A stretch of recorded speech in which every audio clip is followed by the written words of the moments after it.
Hoje o dia está muito bonito, ensolarado. E você reclamando da vida. Acorda. Você tem tudo. Você tem vida. Você tem braços e pernas. Reclamar não adianta nada. Só piora as coisas. Então, agradeça. Eu tenho certeza que a sua vida vai melhorar. Eita! Vocês viram aí? Começando nossa semana. Boa tarde, meu povo! Segundou por aqui. A gente já começando com esse vídeo, né? Que é um tapa aí na nossa cara, é ou não é? Quantas vezes a gente não já reclamou só hoje, mulher? Ó, o quê? 1h15 da tarde. Você quantas vezes já reclamou nesse dia? Me diga aí, minha filha. Uma ruma, né? A gente reclama por qualquer coisa. Se a gente sai e tá chovendo, a gente reclama que tá chovendo. Se a gente sai e tá no sol, a gente reclama que tá muito calor. E aí, a gente traz esse vídeo, né? Que mostra que a gente não tem motivo para reclamar, muito pelo contrário, a gente tem muito motivo para agradecer pela vida. Então bora cuidar que tá começando a nossa semana. Segundou, que Deus abençoe a nossa semana. Maria, passe à frente aí dos seus planos, dos seus projetos. E eu quero saber, como é que foi o Dia das Crianças, hein? Foi bom? Se divertiram muito com a meninada? Embora o Dia das Crianças tenha passado, isso não quer dizer que a gente não vai falar mais sobre os nossos pequenos, né? Afinal de contas, todo tempo é tempo pra gente se desenvolver, pra gente evoluir, pra gente brincar. A gente vai falar como o brincar, como a brincadeira é importante pro desenvolvimento dos nossos pequenos, não só no Dia das Crianças, mas ao longo da vida, né? Ao longo desse tempo que às vezes a gente fica reclamando também, né? Que tem muito trabalho, o menino tá dando muito trabalho, depois a gente vai sentir falta desse momento. E no programa de hoje a gente vai falar sobre saúde mental na infância, a importância desse brincar, os benefícios do brincar. E também, gente, a gente traz um projeto único no Brasil que leva a educação escolar para as comunidades, que é a Escola Móvel. Vocês vão já conhecer essa história também aqui no Band Mulher. Mas, como vocês sabem, segunda é dia de quê? Beleza, né? E no quadro de hoje, a Luana vai falar sobre a beleza de recomeçar. Eu achei sensacional esse tema, né? Abordando aí o nosso Outubro Rosa, porque ela traz histórias de mulheres que redescobriram, né, sua beleza, sua força depois de passarem pelo câncer. Vamos acompanhar? Olha só.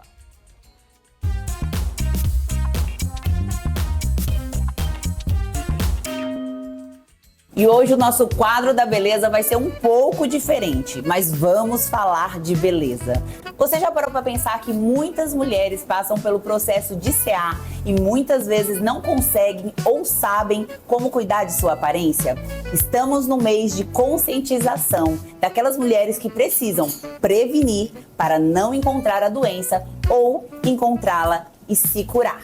E é por isso que eu tive um convite especial de 4 grandes mulheres que eu me apaixonei pelo projeto o qual elas fazem parte. Quero aqui apresentar a vocês agora as nossas convidadas do quadro de hoje. Estamos aqui hoje com essas 4 guerreiras, mulheres fantásticas e que enfrentaram a batalha contra o câncer. Como é cuidar da beleza, sendo que existem, né, várias limitações, né? Como é que vocês vivenciaram isso mediante e junto com tudo que já é difícil, que é a batalha contra a doença? A minha maior dificuldade foi a informação. Saber quais produtos usar, comecei a pesquisar e é aí que a gente encontra as informações do que tem petróleo, dos que não tem, os que são mais natural, que é o que realmente vai se inserir na nossa vida. Foi muito difícil, né? A questão de você ter um cabelo enorme e você ver ele caindo, se desmanchando praticamente, cílios, né? Pele ressecada e você não saber qual produto usar, porque realmente não podemos usar todos os produtos, né? Ter a vaidade de ver as unhas ficam roxas devido ao tratamento da quimioterapia, e por tudo isso a gente passou. Bem, no meu caso já foi bem diferente. Antes do CA, eu queria muito ter o cabelo liso e loiro. Então, para eu me aceitar careca foi um pouco difícil. Mas, graças ao processo que eu passei em relação ao diagnóstico, eu acabei aceitando meus cachinhos e estou muito feliz com ele agora. E foi alguma coisa positiva que eu tirei da questão do diagnóstico até os dias de hoje. Eu passei 2 vezes, né? Fiquei careca 2 vezes. Não é fácil, trabalhei muito o meu psicológico. Meu cabelo era grande. Antes de começar eu cortei, pequeno. E foi caindo, eu decidi raspar, e meus irmãos, todo mundo raspou. Então aquilo dali pra mim foi uma força assim que, poxa, todo mundo tá passando pela apoio mesma. familiar O apoio ajuda é muito, muito importante pra gente passar, porque a gente vai se sentir feia. Se sente. Tem aquele momento que você se olha pro espelho, eu dizia assim, Júnior, eu tô feia, que é meu esposo. Ele, não, você tá linda. E qual seria a dica para quem passa? Cada um de vocês vivenciou a dor e a estética de uma forma diferente, pelo que a gente percebe aqui conversando. É ter fé. Se você tiver fé, confiar em Deus, você vai passar por esse processo. Não é fácil, não vou dizer que é fácil, mas você passa. E eu passei sorrindo. Assim, a minha família diz assim, Cristiane, a gente era que era para te dar força e você que dá força a gente. Parece fútil, mas para quem passa, gente, assim como elas, eu vejo isso nas mulheres todos os dias procurando ajuda pelas perucas e próteses. Elas falam que o que mais dói no tratamento é não se encontrar mais se olhando no espelho, né? A doença, ela acaba fazendo parte dos fatores emocionais de forma muito forte. E o cabelo, ele sim, melhora muito a aparência. Por isso que eu digo que eu amo o meu trabalho, que é fazer essas laces, fazer a peruquinha para aquelas pessoas que estão passando por uma dor muito grande. Porque eu sinto no olhar delas o quanto muda ao usar a lace durante o tratamento. Quando veio a notícia que eu estava, né? No começo foi muito doloroso. Eu fiquei, poxa, eu me cuidava, né? Mas assim, o cuidar, o você se prevenir, não significa que você não vai passar, não pode passar por isso. Exato. Eu senti o nódulo, tive uma consulta médica e não peguei uma profissional tão competente, e ela acabou dizendo que era normal. Toda mulher tinha caroço no peito, foi isso a informação que me passou. Com 6 meses eu voltei nela, já com um nódulo um pouco maior, e ela me deu outra informação que não doía, câncer não doía. Gente, tem vários tipos de câncer, né? Cada um se apresenta diferente. Eu descobri a tempo e hoje estou em remissão há 3 anos. Na hora do banho, eu tocando o seio, né? Senti um carocinho pequeno, fui fazer a prevenção e lá a doutora, como aconteceu com a minha amiga Elíbia, falou que era normal, que aquele carocinho ia acabar, né? Só que não, ele aumentava, começou a incomodar, doeu um pouco, começou a afundar um pouco a lateral do meu peito. Procurei outro profissional e ele já me mandou para uma mastologista que já pediu exames mais profundos, né? Uma mamografia com pressão e em seguida já pediu a biópsia. No meu caso, foi no toque, sim. Então, vi que tinha algo. Então, no momento, intuitivamente, eu já percebi que não era normal. Tanto apertar para me descobrir o que era aquilo, ele sugou meu mamilo. Aí, quando sugou, eu já tinha certeza. Nem sempre a gente deve ir só a um profissional ou deixar de se cuidar porque o médico diz que não é algo que pode ser grave. Porque muitas vezes, gente, eu vejo isso, alguns médicos erram em seus diagnósticos, muitos são bons, mas a gente tem que acreditar exatamente naquilo que a gente conhece na gente. Então, nesse mês, eu achei fantástico estar com as meninas, quero fazer a campanha também da Videira, tá? Elas são um grupo de acolhimento oncológico, todas elas passaram e fundaram esse grupo hoje com mais de 80 mulheres, então todas elas que entram ali acolhem. Olha, nós temos o nosso Instagram, Grupo Videira Onco, e temos também o link direcionando para o nosso grupo. Lá você será acolhido. É um grupo para todo o público paciente oncológico em tratamento e pós-tratamento. Nós temos reuniões todas as quintas-feiras de forma virtual e temos muitos encontros presencialmente, onde a gente faz também canoagem, corrida, atividade física funcional. Olha só que interessante. Você descobre um câncer e pode parecer o final de tudo, quando na verdade pode ser o início de você se tornar uma pessoa mais forte e com um propósito ainda muito maior. Fernandinha, para finalizar nosso quadro, eu quero um grito de guerra, hein? Vamos lá, meninas? Grupo Videira, enriquecer e florescer!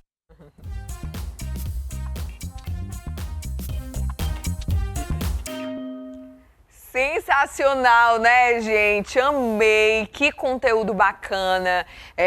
Tem tanta coisa por trás, né, de um diagnóstico como esse na vida de uma mulher. Enfim, a gente sabe que o diagnóstico ele já é bem impactante, né? Já traz ali um sofrimento para a mulher, para a família, para as pessoas que estão ali ao redor. Graças a Deus, hoje a gente também sabe que a nossa medicina evoluiu, né? E a gente vê muitos casos de sucesso, como o das meninas que estão aí para contar a história. E por isso a gente faz o apelo também para que você se cuide, porque o diagnóstico precoce, né? A descoberta cedo da doença é o caminho para a cura. Né? Como as meninas falaram, às vezes você se cuida, às vezes você tem hábitos de vida saudáveis, mas a gente não está isenta de passar por uma situação dessa. Porém, esse diagnóstico, né, a prevenção que a gente faz é o diagnóstico precoce, é se cuidar, é fazer a mamografia, é fazer a ultrassom, é estar ali em contato com a sua ginecologista também, para saber quais exames a gente precisa fazer. Esse aí é o caminho de uma cura mais certa, né? A gente sabe que aumenta muito a chance, 95% de chance de cura. Então, é muito grande o percentual, por isso que a gente faz esse Outubro Rosa, né? Que é o mês de conscientização da luta contra o câncer de mama, principalmente, mas também trazendo aí a luta contra o câncer do colo do útero, né? E ainda sobre esse assunto, a gente vai falar sobre mulheres mastectomizadas, né? E que passaram pelo processo de câncer e precisaram retirar suas mamas. E aí, gente, por conta disso, diversas empresas, instituições se unem, né, se mobilizam para oferecer serviços gratuitos para essas mulheres. A Glendinha vai falar um pouco mais a respeito disso com a gente, não é isso, Glenda? Boa tarde, Fernandinha. Boa tarde, mulheres maravilhosas. Hoje eu me encontro aqui em uma clínica de estética que está promovendo neste mês de outubro uma ação para mulheres que enfrentaram o câncer de mama. E eu estou aqui, ao meu lado está o Dr. Flávio, cirurgião plástico, que vai nos explicar como é que funciona essa ação, de onde surgiu essa ideia. Boa tarde, doutor. Boa tarde, Linda. Boa tarde, audiência. Gente, aqui no Outubro Rosa, a nossa clínica quis fazer a diferença, né? A gente sabe que o câncer de mama é um câncer extremamente prevalente nas mulheres e muitas das vezes ele faz um tratamento que, quando é diagnosticado precoce, é um tratamento mais simples. Mas em algumas fases, as mulheres elas podem ter uma perda parcial da mama, até uma perda total, né?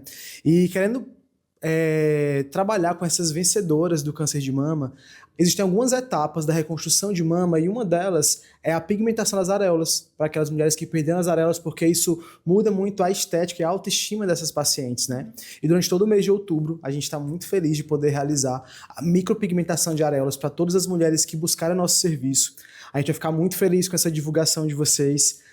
Quem quiser entrar em contato, entre em contato através do Instagram do Grupo Clay ou através do nosso telefone. E qualquer mulher que já tenha passado pelo tratamento do câncer de mama, que esteja nessa fase de realização da reconstrução e necessitar desse trabalho, ela pode procurar o nosso serviço aqui gratuitamente. É um serviço bem tranquilo que devolve a autoestima e a felicidade de muitas mulheres. O senhor falou que qualquer mulher pode procurar, né, vocês para fazer esse procedimento, mas existe algum pré-requisito para as mulheres se inscreverem ou não? Então, todas aquelas mulheres que perderam parcialmente ou totalmente as areolas e já estão fazendo a sua reconstrução de mama, geralmente esse é um dos estágios finais, né? Depois que ela já reconstruiu o volume, algumas que já fizeram colocação de prótese, colocação de algum tipo de retalho, estão nessa fase final, todas são candidatas caso elas tenham tido perda de areola, né? E é um tratamento que ele é feito aqui na clínica, a micropigmentação, ela funciona como uma espécie de tatuagem, ela é feita por uma profissional totalmente treinada, que dá uma realidade 3D 3D, você vê depois os resultados ficam lindíssimos, muito naturais, né? E é isso que a gente quer proporcionar. Mas precisa ter a liberação do médico, não é isso? Precisa ter a liberação do médico que está fazendo sua reconstrução de mama. Mas se tiver qualquer tipo de dúvida, pode vir aqui na clínica fazer uma avaliação gratuita, né? E aí ela vai ser, se já estiver apta para fazer o procedimento, a gente já vai indicar, já vai poder fazer. E se não tiver, a gente vai dar as orientações necessárias. E esse procedimento neste mês de outubro é gratuito? Esse mês de outubro inteiro ele é gratuito. Qualquer mulher que precisar, ou se você conhecer alguma mulher que precisa, pode entrar em contato com a nossa clínica, a gente vai estar muito feliz de ajudar, porque a gente realmente quer, nesse mês de outubro, fazer um Outubro Rosa diferente. E as mulheres que já fizeram esse procedimento, o senhor tem notado a mudança na autoestima delas ou não? É uma coisa assim, sensacional, gente, porque realmente é uma luta dessas mulheres que já venceram, né? De elas se reencontrarem nos seus corpos, de elas descobrirem sua feminilidade, sua sensualidade, até o seu bem-estar pessoal. E esse é um detalhezinho que faz uma super diferença e a gente vê o grau de satisfação é enorme e isso deixa a gente muito feliz. Queria te parabenizar, doutor, parabenizar a clínica também por essa iniciativa, né? Porque a mulher, ela tem ali a sua força, ela tem também a sua autoestima e é importante, né? Uma mulher se sentir bem, se sentir amada, se sentir bem não só na vida, mas consigo mesma. É isso, muito obrigada, doutor, e a gente volta com vocês aí no estúdio. Muito obrigada, Glendinha. Viram aí, né? Muito bacana a iniciativa. A gente, ao longo desse mês, também vai mostrar outras iniciativas. Sempre que tiver aí pessoas que querem colaborar com essas mulheres, trazendo esses serviços aí de forma gratuita, né? Já estão passando por um momento delicado, então essa força, com certeza, faz muita diferença. Mas agora, gente, ontem foi Dia das Crianças. Muita brincadeira, muita diversão, muita programação, né? A gente tenta fazer aquele dia recheado para a meninada se divertir muito. Mas brincar não é só no Dia das Crianças, não. E brincar é bom demais, inclusive uma das práticas mais importantes para a saúde mental na infância, né? Essa brincadeira, a gente sabe que é no brincar que a gente descobre muita coisa, né? Que a gente sabe ali dos sentimentos da criança, que a gente ajuda nesse desenvolvimento porque estimula a consciência corporal também, melhora o desempenho físico, contribui para o desenvolvimento motor da criança e é sobre isso que a gente vai bater um papo agora com a psicóloga clínica Glaucione Mendes, que já está aqui. Vem pra cá, Glau, seja bem-vinda. Tudo bom? Pode sentar aqui no nosso sofazinho. Brincar. Vamos falar do brincar, porque às vezes a gente tem assim, acha que o brincar é só... Não é porque a criança gosta de brincar, né? Não entende a importância do brincar para o desenvolvimento dessa infância, né? Exatamente. Né? Muitas pessoas às vezes vão achar, vou brincar ali com meu filho, né? Vou brincar ali com a minha filha. Brincar por brincar. Mas, como você falou, é a partir do brincar que muitas vezes essa criança vai expressar o que ela sente, né? Então, você tá ali naquele momento com a criança. Ela acaba colocando ali no personagem o que ela está sentindo, sim, o que aconteceu na escola, no dia a dia. Então, a partir desse brincar, a criança tanto vai se expressar, como também ela vai aprender várias habilidades. E o mais importante, né, assim, é a gente ficar atento nessa brincadeira. Um desenho que a gente vê, de repente, algo diferente nesse desenho e a gente, lá em casa, assim, qualquer coisa que eu vejo assim, mas por que você desenhou isso, né? Por que foi esse monstro, assim, né? Um monstro horroroso, né? Por que o monstro? Qual é o sentido do monstro, né? E é tão importante, eu lembro que teve uma fase, para contextualizar, porque o desenhar é uma das brincadeiras que são super positivas para as crianças, né? Desenhar, pintar. E o meu filho, quando era menorzinho, uns 4 anos ali, por volta dos 4 anos, teve uma fase do desenhar e ele só desenhava monstros. Só que ele dizia assim, na escola, olha, ele tá desenhando muito monstro, né, e tudo. Não, mas esses monstros são bonzinhos, né? E aí depois, numa conversa com a psicóloga, ela foi conversar com ele dizendo assim, não existe monstro bonzinho, né? Mas ele foi explicar. Ele, naquele momento, a gente estava num momento bem difícil, ele meio com ciúme do irmão, né? E aí ele se sentia o menino ruim. Então, ruim era o monstro, mas eu sou o monstro, mas eu sou bonzinho. Eu não faço por mal, né? E a gente foi entendendo. Então, por isso, assim, da procura de um profissional para compreender, a gente tem que conhecer os nossos pequenos e esse processo ajuda muito nesse conhecimento dele, né? Da criança. Exatamente. E como nesse exemplo do seu filho, provavelmente ele não conseguia expressar. Ele estava confuso. Como assim? Eu sou bom, eu sou ruim. E aí ele representou como? A partir do desenho de um monstro, que para cada pessoa vai ter a sua percepção. Claro que de imediato a criança não vai falar: ah, eu tô me achando um monstro porque teve a chegada do meu irmão, porque agora eu não sou só eu, agora tem uma outra pessoa. A criança ela não vai processar isso como muitas vezes um adulto processa. Nem mesmo a gente, enquanto adulto, às vezes até a gente tem dificuldade de expressar o que está sentindo. Olha, eu não gostei disso. Né? Nem a gente, enquanto adulto. Ainda mais uma criança com o cérebro ali em desenvolvimento. E aí, a gente trazendo esse tema do brincar, a gente decidiu trazer alguns benefícios desse brincar, que a Glau vai poder ir falando junto com a gente, né? Por exemplo, gente, isso aqui eu escuto demais lá em casa, eu tô entediado, né? O menino, a gente tira as telas, aí o menino, eu tô entediado. E aí fala aqui, né? Acaba com o tédio e a tristeza, porque a brincadeira, ela nunca tem fim, né? Se quiser... Um grande exemplo disso é o quê? A pandemia, onde os pais tiveram que começar a trabalhar de forma remota, as crianças mais tempo em casa, sem a escola.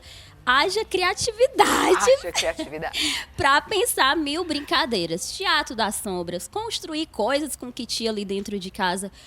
Uma tarefa extremamente difícil. Elas ficavam como? Com tédio, com tristeza. O que, infelizmente, após a pandemia, chegou nos consultórios, né, das psicólogas, muitas crianças, né, ansiosas, depressivas, com muitas questões de autoestima. Por quê?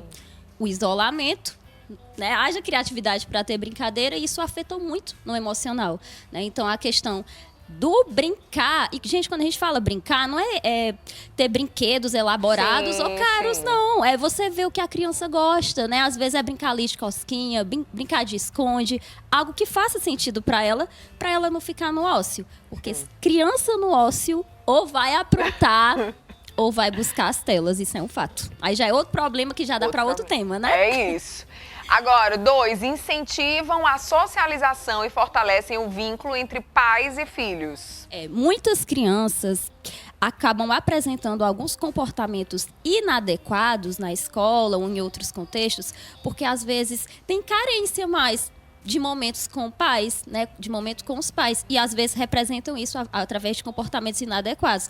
Quando a gente vai observar a interação pais e filhos, dá para melhorar. Eu sei que toda família tem ali a sua estrutura, os pais trabalham fora, mas tem que reservar um tempo de brincar, porque isso afeta muito a relação. E não é que a criança comece a engajar naqueles comportamentos pensando, ai, meu pai vai fazer assim, minha mãe vai fazer assim, mas tem como consequência, às vezes, uma atenção negativa. Então, é melhor dar uma atenção positiva, tendo esses momentos de brincadeira. 3, estimulam o desenvolvimento, como a gente falou aqui, físico, emocional e cognitivo, né? É completo, ou seja... É porque a partir da brincadeira, a criança vai expressar o que ela sente, ela vai ter a noção corporal, a relação com o outro. Então, engloba o todo aí, né? 4, desenvolvem otimismo, cooperação, autocontrole e negociação. É a coisa do empresto o brinquedo, agora eu brinco com esse aqui, você brinca com aquele. Exatamente. Principalmente o controle inibitório, né? A questão de puxar sem pedir. Então, a partir da brincadeira, no lúdico, de forma bem naturalista, né? O pai, a mãe consegue ir aí modelando esses comportamentos da criança pedir de forma adequada, ela esperar o momento dela, ela respeitar a vez do outro. O outro tá falando, ela tem o controle inibitório de esperar o outro esperar ou pedir a vez de falar. Várias habilidades que às vezes parecem simples, mas que são muito complexas e afetam a interação social, né? Então, se você vê uma criança que na escola tem várias questões de comportamento, como é que eu posso ensinar isso? Os pais podem ensinar a partir do brincar, como modelo, né? Agora a gente vai aqui. 5, ensinam a criança a administrar suas decepções e a enfrentar as adversidades. Brinquedo quebrou, aí começa o escândalo. escândalo, ou tá brincando com o irmão pegou o brinquedo que ele queria brincar. Menina, é uma confusão, viu? Às vezes as famílias já trazem o problema assim, eu vou no shopping, eu tenho que treinar o não para algo que é mais difícil. Como que a criança vai aprender a lidar com o não daquele brinquedo que ela quer, se no dia a dia ela não tem um não ali na hora da brincadeira, que ela já tá calma e relaxada? Então, dentro da brincadeira que a gente vai ensinando de forma gradativa a questão das decepções, da frustração, que não é tudo só no momento que ela quer ou do jeito que ela quer, que tem os limites. Isso a gente vai ensinar quando a criança tá bem. Quando ela já tá desregulada lá no shopping, não vai ter isso. Não vai e no adiantar, dia a dia, né? é tudo do jeito que ela quer, aí vai ser mais difícil. Mesmo. É igual o adulto também, né? Quando a gente tá com cabeça quente, que a gente diz assim, eu não vou falar agora, porque senão eu vou falar bobeira, né? Vou ficar calado, depois eu falo, né? Mais ou menos isso. Espera a hora certa de dizer as coisas, né? Ensinam a ter respeito. A criança aprende a respeitar, ouvir, entender os outros e suas diferenças. Sim, justamente esse ponto, né? Na interação social, respeitar a vez do outro também. Agora esse eu acho sensacional, né? Porque promovem a criatividade e a imaginação. É a coisa mais linda, assim, é uma das cenas que eu mais amo. Às vezes eu paro na cozinha e fico olhando os dois brincando, criando uma brincadeira. E não sei o quê, e pega o boneco, né? E tal, e agora ele fez isso, e agora ele fez aquilo. E vão criando uma história, né, naquele contexto, seja porque é um filme que eles gostam de ver, e aí eles vão fazendo esse filme, né? Também a própria historinha deles. Então, isso é muito bacana, né? A criatividade, a imaginação é fundamental para a criança. Muito importante. E é nesse contexto aí que entra o exemplo do seu filho também, né? Então, ali ele usou a criatividade e expressou aquilo que, se ele não tivesse feito dessa forma, ninguém ia ter acesso, porque só ele sabia o que ele estava sentindo. Então, a gente vai ter acesso a partir do brincar. Estabelecem regras e limites, a gente falou sobre isso também, desenvolvem a atenção e o raciocínio estratégico. Resolução de problemas total, né? Então, eu tô ali brincando um jogo, por mais simples que seja, a criança vai ter o quê? Em muitos momentos, antecipar a jogada do outro, né? Antecipar como é que eu posso me dar melhor aqui nesse jogo. Muita resolução de problema e flexibilidade cognitiva. Ajudam a manter em ordem a saúde emocional dos pequenos, que é super traz importante. Um bem-estar, né? Traz bem-estar.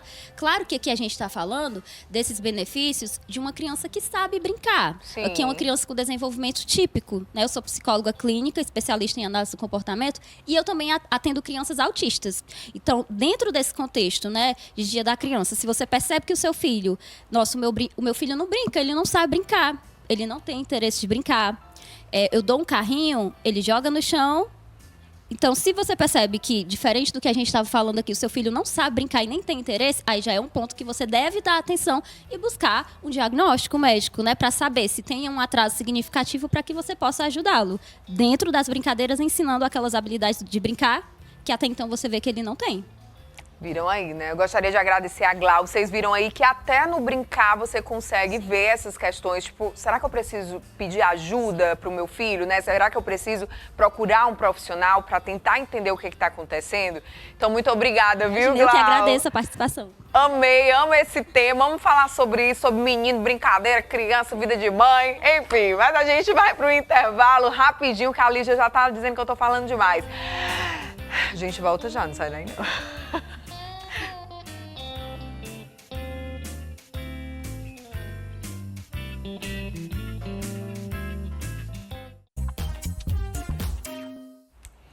E já estamos de volta com o nosso Band Mulher. O nosso programa hoje está muito especial, porque a gente teve uma entrevista falando aí da importância do brincar, né, para tantas áreas da vida da criança, né, tantos pontos positivos para esse desenvolvimento, e a gente sabe que a educação também faz parte disso, né?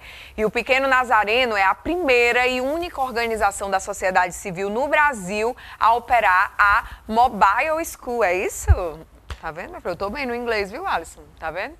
Essa ferramenta é uma das estratégias que se usa para garantir direitos, né? Promover brincadeiras educativas e também fortalecer o vínculo com crianças e adolescentes em situação de vulnerabilidade nas comunidades, na cidade de Fortaleza. E para falar de onde surgiu essa ideia, a gente já recebe aqui a Flaviana Ribeiro. Vem para cá, Flaviana, que é coordenadora do acompanhamento psicossocial. Seja bem-vinda. Pode sentar aqui no nosso sofazinho. Tão interessante a gente fazer esse link, né? Porque quando a gente fala assim do brincar, ter o brinquedo, ter o tempo, a gente lembra muito dos nossos filhos, né? Que a gente tem todo aquele cuidado, aquele zelo da brincadeira. E tantas crianças que vivem em situação de vulnerabilidade, que talvez não tenham tanto esse acesso, complica ainda mais, né? E vocês trazem esse projeto que é tão importante para essa meninada. Gostaria que você falasse um pouco mais. Então, o Pequeno Nazareno é uma instituição que trabalha com crianças e adolescentes que vivem em situação de rua, né? Sobretudo aquelas famílias e crianças que vivem em ocupações habitacionais, que são muito invisibilizadas. E aí, diante de várias vulnerabilidades, existe uma que é muito forte, que é a questão da educação, né? A educação é muito fragilizada, né, para esse público de crianças e adolescentes. E aí a gente está com essa iniciativa, assim, inovadora, né? Uma ferramenta transformadora, assim, que tem, né, chegar dentro das comunidades, assim, das comunidades periféricas, né, comunidades de ocupações habitacionais, que tem um público, né, que é, para além de outras questões, a questão da educação é muito fragilizada. Então a gente chega com a proposta, né, desse carrinho, né, a gente chama Mobile Olha School. aí, gente, vocês estão acompanhando como é. E aí a gente chama de carrinho móvel, né, escola móvel. E aí as crianças, né, elas veem várias lâminas, né, educativas. E aí é bem uma proposta mesmo de uma pedagogia paulo-freireana, né, que permite com que essa criança, esse adolescente, ele tenha uma liberdade, né, de se aproximar dessas propostas pedagógicas, de forma com que ele também interaja com o próprio ambiente, né, da comunidade dele, né. E aí, diante disso, a gente tem alguns profissionais que acompanham, né, tem assistente social, psicólogo, educadores sociais, que são pessoas, profissionais importantíssimos, né? Porque para além dessas questões educativas, a gente consegue perceber algumas outras questões que atravessam a vida dessas crianças e desses adolescentes, né? E aí, junto na proposta, assim, de garantir direitos, né? A gente, a partir desse momento, a gente encaminha, né, para o sistema de garantia de direitos, né? Para que essa criança, esse adolescente tenha os seus direitos garantidos, né? Conforme qualquer criança e qualquer adolescente, assim, do seu desenvolvimento, assim, é importante, né? Estar na escola, ter o seu direito também à saúde, porque as lâminas, elas têm várias propostas, não só a questão da educação, mas a gente também trabalha questões de saúde mental, né? Vocês estão acompanhando aí umas fotinhas? E aí a Flaviana falou das lâminas e ela trouxe aqui algumas dessas lâminas para mostrar pra gente como que funciona esse projeto, como que vocês fazem lá no dia a dia, né? Vocês levam algumas dessas lâminas mostrando situações aí educacionais, né, emocionais também para a criançada. Explica pra gente como que funciona. Pronto, eu vou mostrar essa lâmina. Essa é uma lâmina que a gente trata as emoções, né? A partir de um olhar também da psicóloga, da assistente social e do educador social, a gente vai conversar com as crianças, né, de como né, que elas expressam as suas emoções, né? De quando elas estão com raiva, quando elas estão tristes, né, quando elas estão ansiosas, quando elas estão felizes, né, de como é que elas agem, né? E aí isso da melhor forma possível para que essa criança também compreenda as suas emoções, né, de como ela saiba lidar com isso, né? Para a partir de um olhar mais técnico, a gente trabalha ali com essas crianças as questões das emoções, né? E aí também como a gente falou, né, no bloco anterior, querendo ou não, é um brincar, né, de uma forma lúdica, essa ludicidade, né, que faz vocês conseguirem adentrar ali mais nesse universo da criança para entender o que a situação que ela está vivendo, né? Exatamente. E aí também temos outras outras lâminas muito importantes, que é a questão do conhecer o corpo, né? Assim, delas se conhecerem, e a gente trabalhar também essas questões relacionadas a violências também, que elas consigam identificar questões de violência, e isso tudo é no carrinho, né? Assim, não é nada fora desse ambiente do carrinho, e tem uma proposta também lúdica, que tem um local para que ela gire, né? Que ela tenha uma interação ali, que não seja só falas, né? Mas que sejam também propostas também que ela consiga também brincar, né? Não é só um diálogo, tem um brincar por trás disso. Temos também algumas propostas mais na área de letramento também, porque as crianças que estão em situação de vulnerabilidade, elas têm muitas, né, dificuldades com a questão do letramento, da alfabetização. Então, temos lâminas também para trabalhar essas questões também da alfabetização e letramento.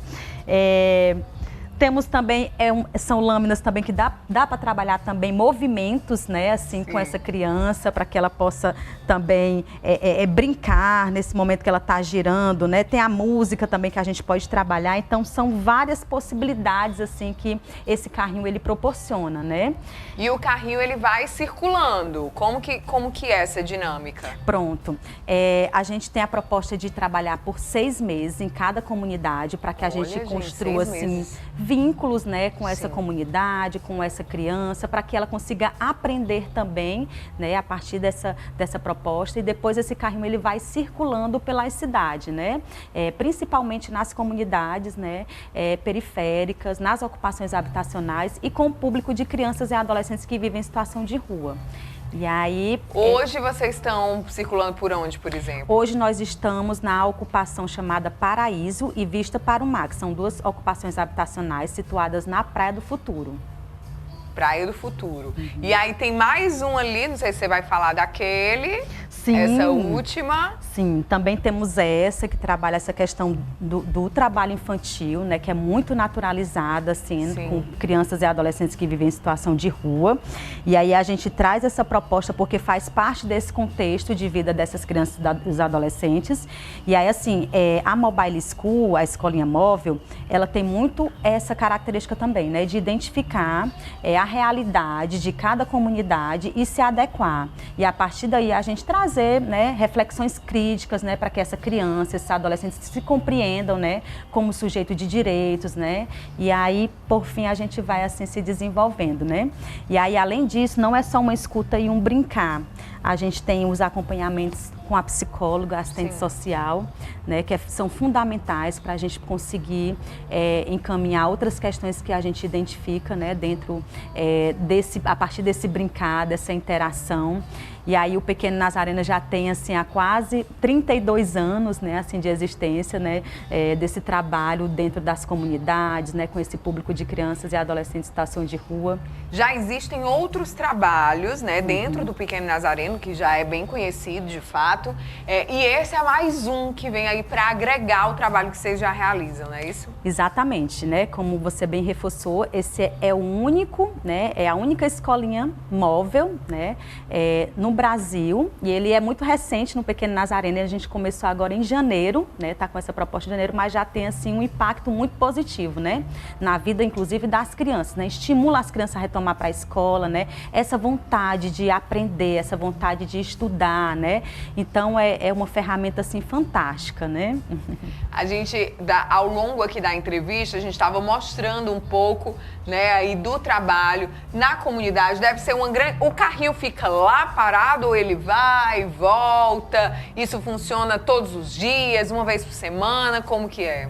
Pronto, o carrinho ele fica na comunidade, né? Fica lá? Fica na comunidade, em um espaço que é seguro, né, que a gente identifica junto com a liderança comunitária, e aí o carrinho fica lá e 2 vezes por semana vai a equipe, né, junto com as crianças, abrem um carrinho, né, então, assim, 2 vezes na semana acontecem essas atividades com o carrinho aberto, que são às segundas e quarta-feira. Olha só, muito bacana, né? A gente vê esse tipo de trabalho com as crianças, como a gente falou. O Dia das Crianças passou, né? Mas as nossas crianças, elas precisam, a gente fala do mês das crianças, né? Precisam ter esse olhar cuidadoso. A gente sabe o quanto que acontece, né, por trás aí dessa realidade tão cruel de crianças, muitos sonhos que são tirados, né? Crianças que passam por situação, você mostrou ali, situações de violência, seja psicológica, seja física, seja sexual, né? E que esses sonhos, essa inocência, ele é tirado, né? Quando você traz um projeto como esse, querendo ou não, é uma forma de resgate disso também, né? Eu costumo até falar, por exemplo, não, hoje as crianças só querem saber de tela, de celular. Mas quando você cria uma brincadeira, você chama aqui para brincar de pega-pega e tudo, eles amam essa brincadeira, eles amam esse contato, porque criança é criança, né? E o lúdico, ele é muito importante, assim, seja para qualquer criança, né? Para o desenvolvimento dela, para trabalhar as questões, né, de autonomia, né? Para se perceber enquanto um sujeito mesmo de direitos, né? Então, assim, a ferramenta também da Mobile School, ela vem com essa proposta, assim, né? De trazer o lúdico, né? De sair dessa educação mais tradicional, né? Para uma proposta de educação mais inclusiva, né? Livre, né? Que a criança possa sair, possa brincar, possa ser quem ela é, né? Dentro desse espaço educativo. Arrasou, quero agradecer, Flaviana, a sua participação, parabéns pelo trabalho de vocês, muito obrigada, viu? Obrigada a você.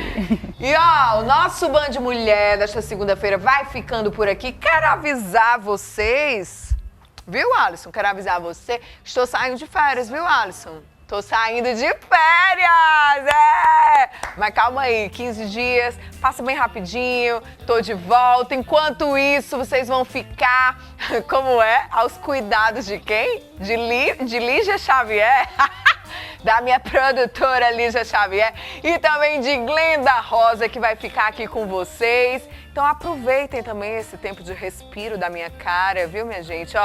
Cheiro grande, agora vocês vão ficar com o Ferreira Aragão, que ele disse que eu tenho que anunciar ele, viu?